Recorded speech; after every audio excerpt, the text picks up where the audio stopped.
What's up, y'all? Flip here. EUC Chronicles back with another one. And this one is being done by special request. Sid Idris, I believe his name is. He messaged me in my last video and asked about seated riding. He has a V13 as well. And he wanted some tips and wanted to know if I could do a video about seated riding. And I was like, absolutely I can. I will. As you guys know, I've been seated riding for a while. But what a lot of you don't know is how I taught myself how to ride seated. I watched videos and stuff like that. But videos can only help you so much, and people learn in different ways. So for my first ever seated ride video, what a lot of people don't know is that they see me in the video riding seated, but what they don't know is the fact that I actually started out riding seated. I never transitioned from a standing position to a seated position and started riding. I literally got out my car, took the wheel out, and I was riding the MSX at the time with the MSX seat on it. So it was a much lower wheel. So I got out of my truck, got on the wheel like this, and then put my hand on my truck and took off that way.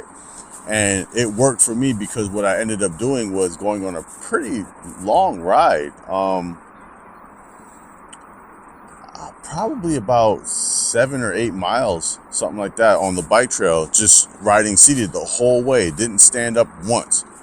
And that really helped me just to get comfortable with being on the wheel and controlling the wheel while seated. And I think that's kind of the hardest thing about learning how to ride seated for most people, is that you're trying to master two things at once. You're trying to master the stand up to sit down transition, and you're trying to master riding seated at the same time. And I just think that makes it much more difficult to do, rather than getting comfortable, learning how your wheel behaves as you're riding seated. Just get comfortable doing that first, and then you can practice working on your transitions.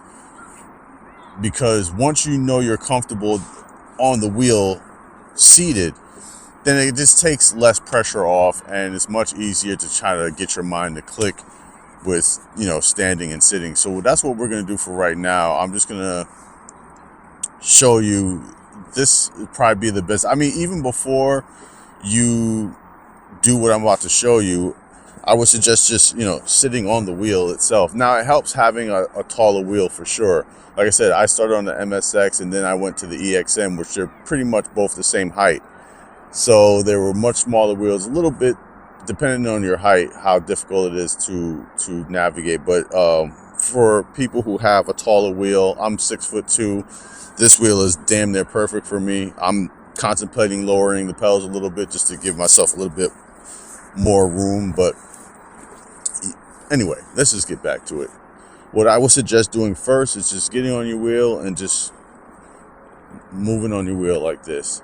Just going back and forth, and get comfortable doing that.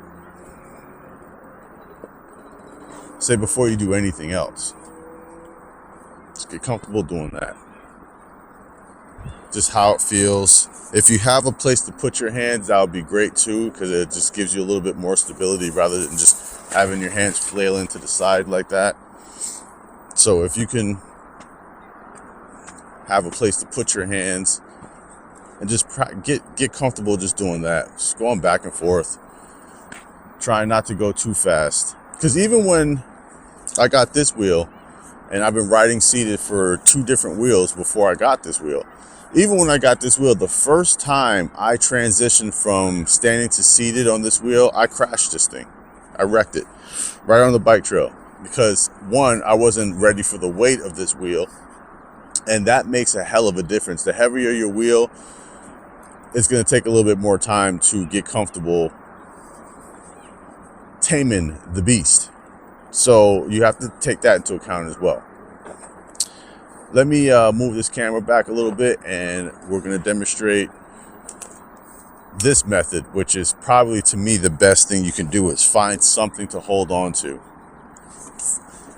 Something, I mean, if you have a rail, that's great. If you have a side of a car, like roll your window down so you can actually have your hand like on the outside and the inside of the door, rather than just having your hand against the wall or something like that, just so you can have a little bit more stability. So you can find your balance point as well, because you lean too much this way, you lean too much that way, it becomes a problem. So being comfortable, finding your balance point, it's just like learning how to ride a unicycle when you're standing, but finding your balance point and then just getting comfortable, going back and forth a little bit, and master that, because these little things are going to help you so much when you're actually engaging in riding for real, where take a little extra time to just get this stuff down and feel comfortable with moving your hips, flexing your hips forward and back, which will also help you with acceleration and braking,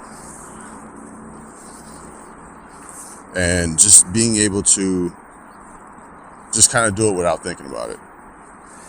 So I would do that for a little bit.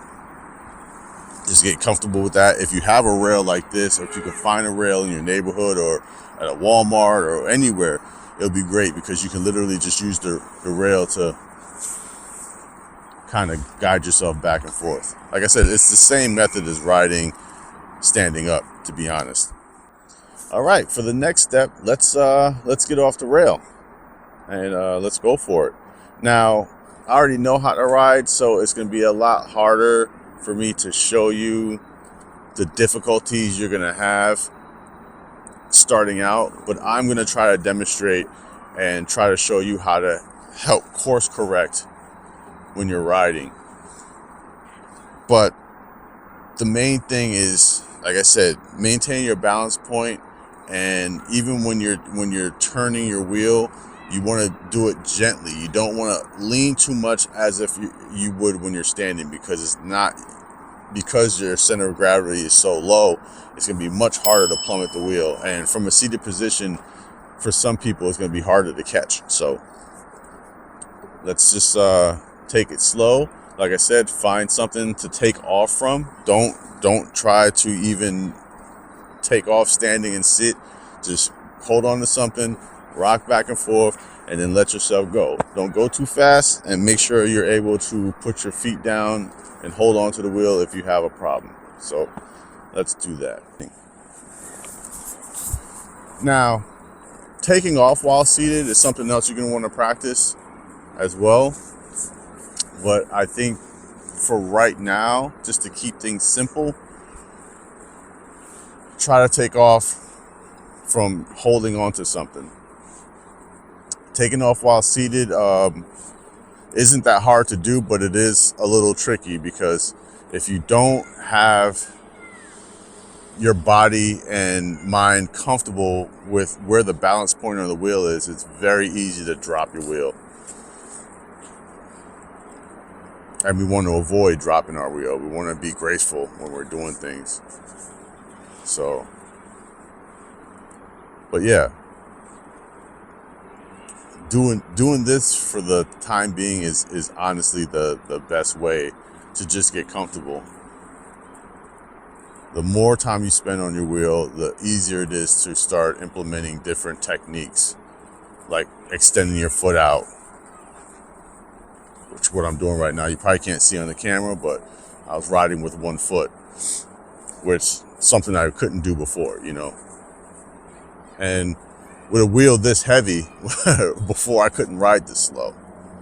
I had to it was a sketchy first riding seated on this thing on a bike trail, to say the least. Every time I saw a biker or somebody coming towards me, I just started having anxiety, because I would get nervous and the wheel would start jiggling, or I would have a hard time just staying to my side of the bike trail. So again, and I wish I would have took my advice and just would have started in the parking lot and just rode around, but I literally just went right to it, wheel rolled his situation, and kind of, after riding for a while, I started, testing myself and seeing, okay, let me see how long I can stay to my side without letting the wheel veer off. And on the bike trail, the pavement is uneven too, so you have to mentally prepare yourself for things like that as well. So take your time, don't rush, And then before you know it, you'll be able to stand right up. And I think that's also easier to do because we already know how to ride standing up. Doing this for some people is hard to get. Doing the transition from standing to seated is not easy. I've watched a few videos of people trying and they would like go either behind the wheel or they would be scared to commit, which is totally understandable. So do this instead. Instead of trying to transition from riding to seated, start off riding seated and practice transitioning to standing. That's it. Get your mind used to that. Because doing it in reverse, you'll figure out pretty quickly where your feet and knees need to be to position yourself on that seat. Because when you stand up on your wheel from a seated position, that's where your feet need to be in order to sit. Now, some people ride with their feet further back or something like that. That's fine. But when you're trying to sit, now that becomes a problem because your feet are too far back. You want to have your feet forward. That way you can plant your butt right on your seat. And another thing I see people do is take too long. They do this. And what this is going to do, as a beginner, you're going to wobble the wheel way too much. It's going to be extremely uncomfortable and you're going to scare yourself not to commit because the wheel's wobbling. Do not transition slowly. You want to do it with purpose. You don't want to plop down either because God forbid you miss the seat or you miscalculate where you're supposed to sit and you come on the back of the wheel or something like that. You don't want to plop down. That's for later, but you want to do it with purpose. You want to sit. And that's really going to help you with the wobbles. So that's something else for you to practice with as well.